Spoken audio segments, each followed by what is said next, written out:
I'm joined today by VCU head coach Mike Rhoades. And coach, I know you've been talking to your players and your staff about the connected issues of nonviolent, unconstitutional police harassment, and then the worst stuff, the brutality and the murder that occurs inside the same culture. And I'm curious to know what type of feedback you've gotten. Yeah, Pete, first of all, thanks for having me on, and especially with the issues, being a leader at VCU, of leading my guys. We've had some team discussions, and then I've talked to different guys on our team. All of them I've had one-on-one talks with, but different conversations with different guys that got a little deeper. And some guys did talk about some of the issues that we're all dealing with that are in the forefront of the news right now. And some of our guys had some interactions with police that were negative, of course, and some who surprisingly, from where they're from, they didn't. And but they still did. Some still did, and it's just something we've discussed. And I want to make sure that the guys understood all that stuff as well. So in talking to all your guys, it wasn't one or two that had a negative experience. It was, if not a majority, a lot. Yeah, statistically, it was half the team. Half the team. Nothing to a point where it was physical brutality, but probably more what they were saying. Probably more of a they felt uncomfortable. And they didn't do anything, but they felt that they were getting, sort of targeted, or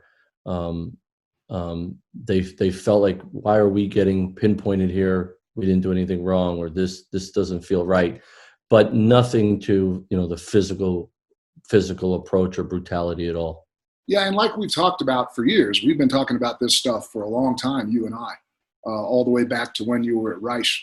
Yeah. And there's a tendency on the part of white people, too many white people, not all, of course, but too many white people. We don't connect the culture that permits the nonviolent harassment. Like I know this. I've never been walking down the street with a couple of my white friends when I'm 16, 18, 19 years old, and had the cops roll up and ask to see ID and start sort of grilling us about what was going on. And the overwhelming majority of my white friends have never had that experience either.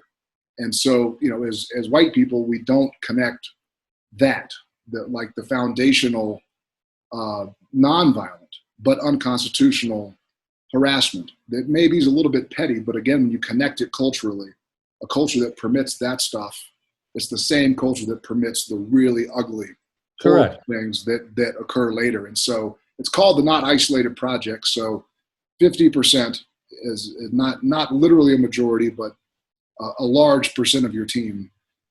Would you agree that this issue collectively is not isolated? I agree. Yeah, I agree. And it's also with our staff too, because I asked my staff as well. And, it was 50% that they were in that position as well, which is, man, that's pretty crazy. And, my biggest thing, probably how you are, Pete, as well, is I've walked down that street with my friends and I didn't get singled out. We didn't get singled out. And why should they? And, and I've had some great discussions with Jamal Brunt, one of our assistants who grew up in the inner city of Baltimore. And it was one of my first recruits at Randolph-Macon. It was my 4-year point guard. And I hired him the day he graduated as my assistant at Randolph-Macon. And, he grew up in a different environment to me, and he at times really educated to me was, well, this is when I was walking down my neighborhood, coach, this is how it is, different than my neighborhood. And for a white coach, it really opened up my eyes, but it also educated on me of the things that just aren't fair, right? Just not fair, and it's messed up. And now what I appreciate right now with our society is people are stepping up even more, saying no more of this. This isn't right. And even though not everybody on our team was in that position, or like Coach Brunt was in the city of Baltimore, it's still not right. And I appreciate people stepping up to try to do something about it. Yeah, like you said, it's not the in our age group, our rough age group of 40s or late 30s, early 50s, whatever, our general age group. Right. Unfortunately, and I know you've had these conversations for years, the percent of black men in particular who've been at a minimum unconstitutionally, non-violently harassed by the police, it's a lot higher than 50%. And so it is hopeful to know that the percentage is declining. At the same point in time, and I wrote about this in the book quite a bit, it's totally acceptable for us to celebrate the progress as long as it's a mobile celebration, right? Yeah, yeah. No, But the fact is that you still, on your team, 50% of your kids have been unfairly targeted by the police. it's still right, and it's still too high.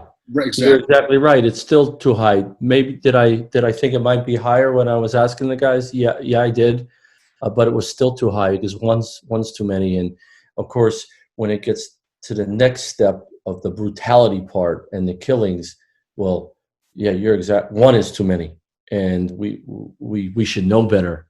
And more of this has come to light that so many people had to deal with because it wasn't in front of media or on phone cameras or you and I see it the day it happens because of what the world has now in technology.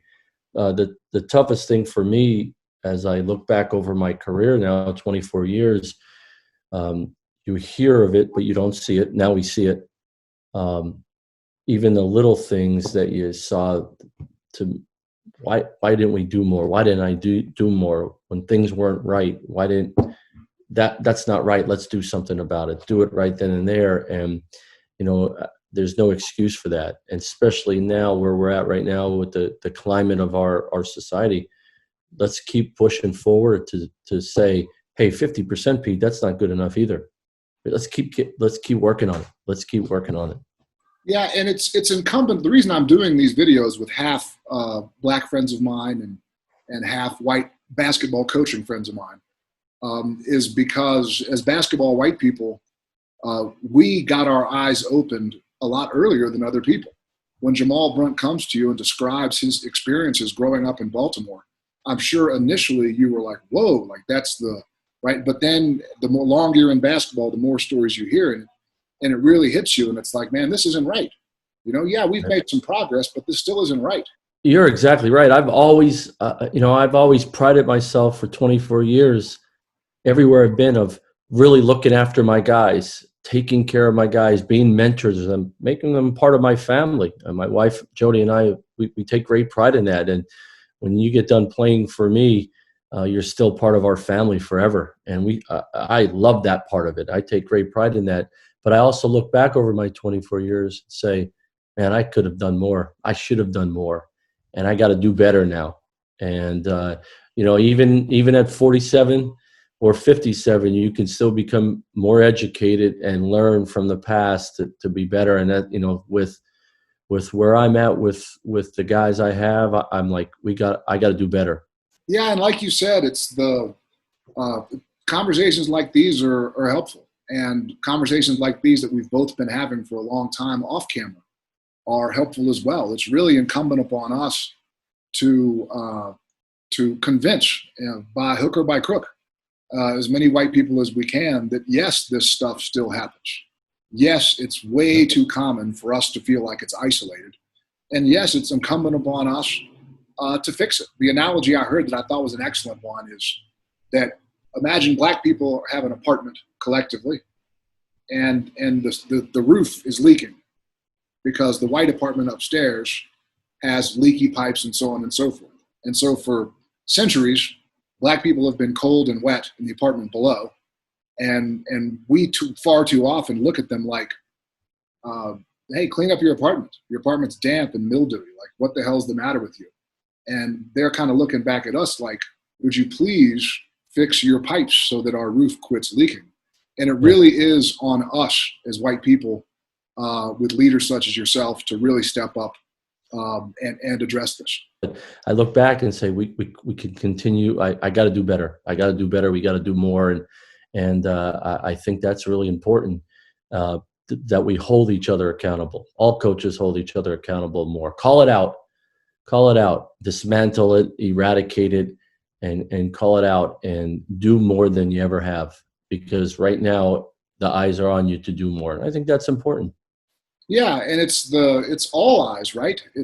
It's not just the media or administrators or your team. It's your children, Yeah. and it's the other people's children in the neighborhood that are going to look and see what's Mike Rhoades doing. And Yeah. so I really appreciate you. I think it's important for us as white people to be vulnerable in this situation and say, obviously, the proof is in the pudding, and none of us have done enough. I haven't done enough. You haven't done enough. If we had collectively, it wouldn't still be such a major problem. And so, for you to step into that role and say that, I've been listening for a long time, but whatever I was doing, it wasn't enough, and I got to do better, and I got to do more. I think that's absolutely huge. So, Coach Rhoades, I know you got a super busy day, so I'm going to let you run, but I really appreciate your time and your willingness to step up and speak out, and not just now, but I know that you're committed to that in 6 weeks when the media is not covering this anymore. I know that you're committed to be part of this fight moving forward Yeah. in a real way. So thank you. Oh, you're welcome, Pete. I'll end it on this. I tell our staff every day, how do we impact our guys? How do we impact them? And you say that a lot as a basketball coach, right? How do we make these guys better so we're more successful? And I told our guys, when I say that to you, how can we make our guys better? It's how can we help them have a better life? And we got to fight for them, and we got to help them, and we got to make sure they are equipped to go out in the real world after basketball's over, to stand on their own 2 feet and go get success and be great examples, great beacons in their community. And that's we're going to do that as a staff at VCU, and we're going to continue moving forward. And what you're doing here is you're bringing coaches together to help educate more people on how to do this all right. And I really commend you for that. And thank you so much. Mike Rhoades, thank you so much, and we will stay in touch.